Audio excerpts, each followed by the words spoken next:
bonna bateereddwa kakalu ka kooti era tukyewuunyiza kubanga omuwaabi wa gavumenti twayogera byonna tabizzeemu azeemu kintu kimu nti abo abayimiridde abantu bano tebabeera mu kitundu kino kooti bweri era yensonga yokka kooti gyesazeewo kiri ekirala kyazzeemu ekyokutulugunya abantu tiyategeera Honorable Sseggona nti yali agamba era bwe tukyayogera kakati tewasaana kwongera kubaayo kuwuliriza musango wadde okuyita ng'abantu omusango gwe babayiseemu batulugunyizibwa tufunye omukisa ne mu decision eno kooti etugambye nti akakwakuliza akamu kwe bateeredde abamu abavunaanibwa olw'okuba balina obuvune ate twakyogedde ne batakiwakanya ati obuvune babufuna bamaze okukola ki kwati okuba nti nno kooti egoberedde amateeka ku luno tukyebaza kuba kyekibadde kisaanidde ensonga eziweereddwa kyokusinziira ku musango gwe bakwatirako abavunaanibwa kooti terowooza nti nno ekyokuba nti abajulizi abamu abayimiridde abamu tebali mu kitundu kino kiyinza obalemesa okujja ate tekirina mu mateeka kasita omuntu abeera mu Uganda wonna waabeera mu kawaayiro namba 13 ak'amateeka agafuga oba obukwakuliza obufuga okuwa omuntu okweyimirirwa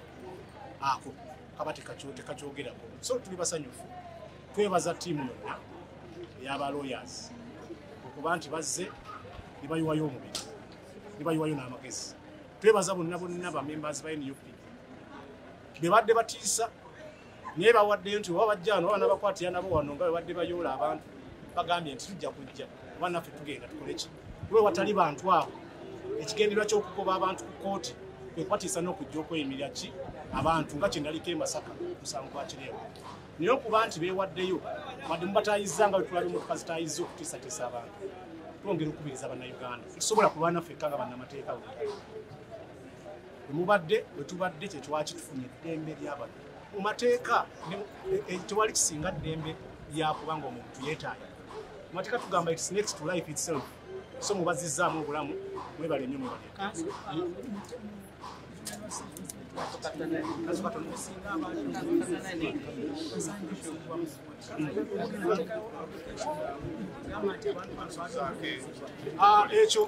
ekyokutulugunyizibwa application twagikola dde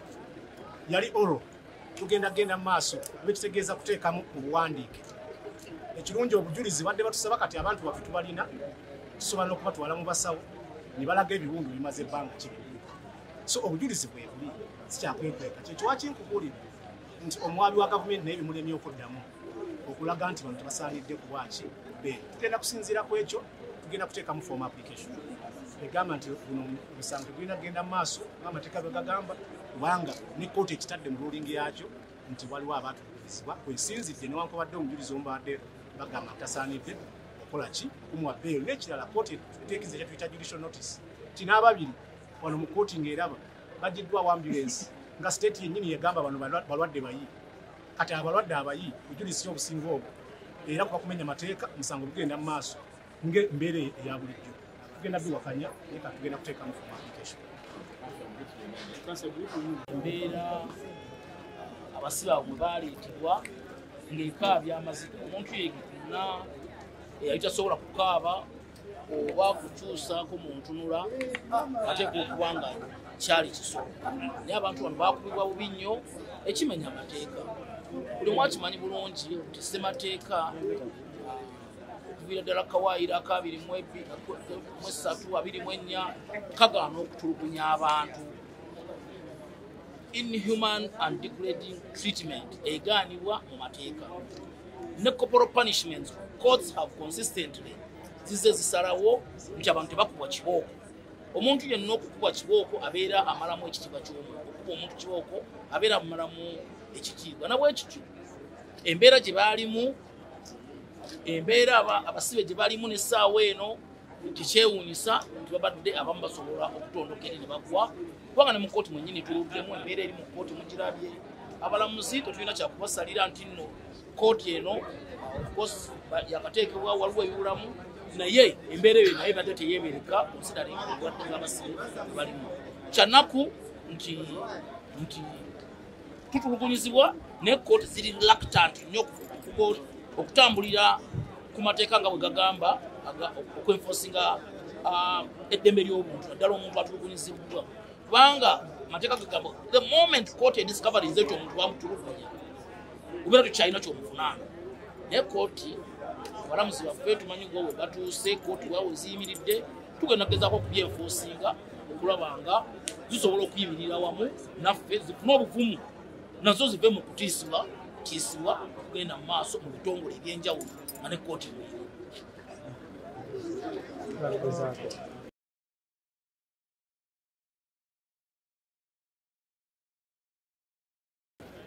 twakedde wano ku makya nga tusuubira okubanga bannaffe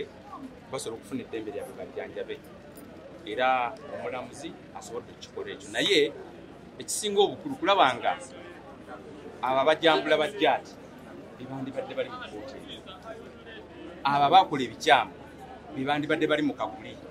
wabula si abo abatalina musango, abo abatuusibwako embeera eyo enkyamu ate ng'essaawa yaleero bye tubadde tulwanira okulanga bafuna eddembe lyabwe. So kino kyandibadde kyamaanyi nnyo okulaba nga DPP oba state nga yo enoonya gunzi ezo, enoonya ebisajja bya jjaati ebyo ebirina empisa envundu ebisabula abantu emiggo nga n'enkya tugenda birabako era ekawempe Wambogo oba pulezidenti waffe gyali babikwatire ddala babaleete mu kkooti ensi yonna yonna erabe, kubanga abannaddiini bavumiridde ebikolwa ebyo. Buli muntu yenna yenna omutegevu yavumiridde ebintu ebyo, n'omwana omuto asembayo okulaba nga ategeera yategedde nti obulumbaganyo bwatuusibwawo ku bantu baffe aba NUP, abaana baffe abakwatibwa bavubuka bannange benkulembera mu kibiina kya NUP nti yali nkyamu. Kati obanga yali nkyamu nga ne kkooti ekkiriza nti yali nkyamu era etadde abantu baffe bagende bajjanjabibwe batadde ku bbeeyi, tusaba okulaba nga state evaayo abantu abo baleetebwe mu makooti nabo bavunaanibwe ku bikolwa ebyo, n'abalala bayigire okwo baleme kulowooza nti ffe tuli nte tusekula miggo buli kiseera, beddeko nga nabo basingisiddwa emisango mu kkooti zennyininyini era state yandibadde evaayo nga si kwogerako bwogezi wabula okulaba nga wabaawo ekikolebwako. So today we came expecting to get bail for our people, and it is good that the Kawempe Magistrates Court by the lead judge he has granted bail to our people, and we are glad that that has happened. Though it is the goons of JAT that are expected to be in that court, not our people who are innocent. Saka kwa byonna nze Kawuma jakusooka okwebaza legal team yaffe ya National Unity Platform tuyambyeko okuva ku day one kuba kino kya happeninga Monday naye ku Lwokubiri baali mu kkooti bateekawo embeera okulaba abasibe baffe babatulako batongerayo paka olwaleero nekyamukisa mulungi nti omulamuzi abadde lenient okusinziira ku state ensonga zabadde aleeta nga yeekwasa ezisabadde mu nsonga kugezanga okugamba nti omuntu atali mu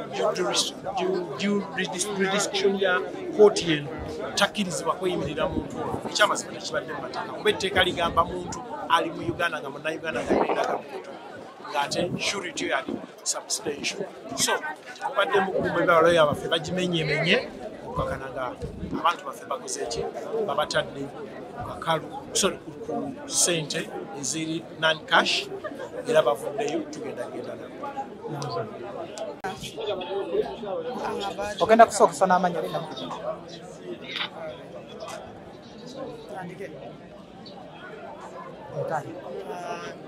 Sookera ddala erinnya eryange nze Bukirwa Madina Council Vibe